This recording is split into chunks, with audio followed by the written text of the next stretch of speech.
Deus por um pecador que se arrepende.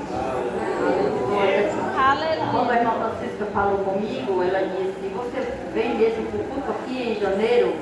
Eu posso lhe convidar a pregar, posso lhe destacar? E eu falei assim, sem formalidade: glória a Deus, hoje Nália, não me bota em destaque assim, não faz capaz, deixa anônimo. Tá entendendo? Porque às vezes gera assim um medo maior, né? Uma expectativa. E aí a gente sabendo que está anônimo, o Senhor trabalha da maneira dele. Aleluia. Então eu falei assim, ela atendeu. Aí quando ela me ligou, ela disse assim: eu não vou nem colocar tema para o culto. Eu digo: amém, Senhor.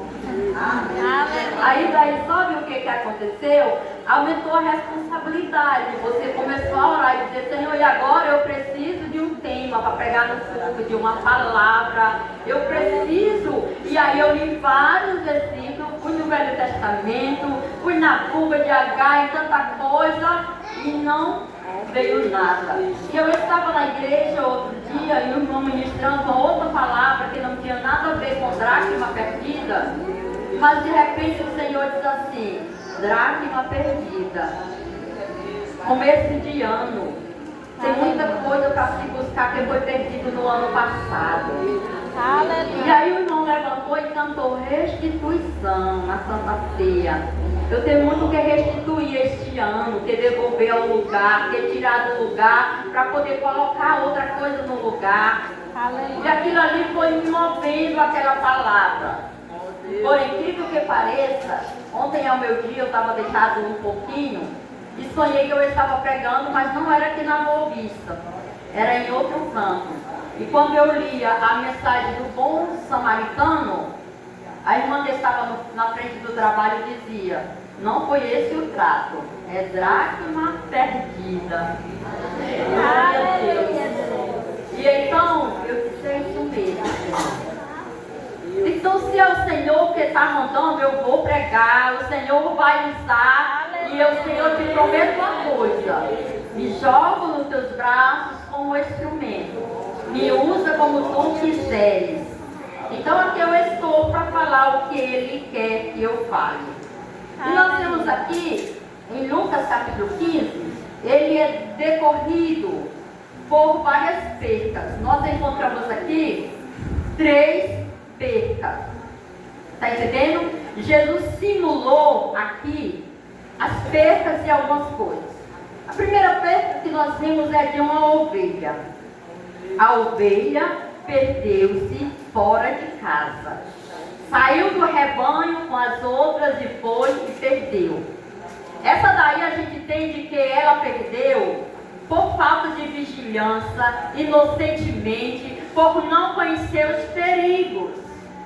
E ela se perdeu, e a perca dela preocupou o pastor a ponto de ele deixar 99 e ir buscar uma. Então nos dá a entender que essa ovelha não era uma coisa tão fraca, tão simples. Era uma coisa de valor para aquele pastor. E aí Jesus fez essa simulação para a gente entender as coisas. Agora nós vemos a segunda perca, a dracma perdida. Ela perdeu-se aonde? Dentro de casa. Dentro de casa. Hoje é um culto com as mulheres. E eu quero falar toda a igreja, aonde a palavra do Senhor abrangia somente o seu coração, mas uma palavra dedicadamente a mulheres da igreja. A dracma perdida se perdeu dentro de casa. E uma pessoa teve que a procurar. E nós temos a terceira perca. Quando está dentro de casa e quer perder-se por conta própria. O filho pródigo. Vocês já observaram aí na leitura, eu acredito que vocês viram em casa, e ver que ele chegou e pediu. Ele olhou: está tudo bem, tenho tudo que eu quero e preciso, mas meu pai não é o suficiente. Eu quero toda a minha herança. Era como quem dizia assim: eu quero sair de casa e estragar tudo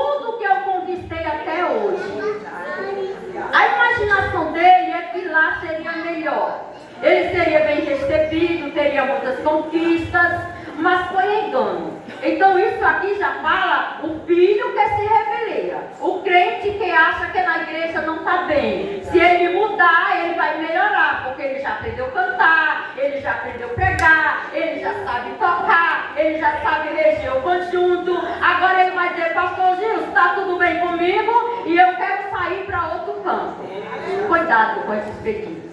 Dia, mantenha calma, fica na tua casa. E esse a gente vê pela palavra que ninguém foi procurar ele.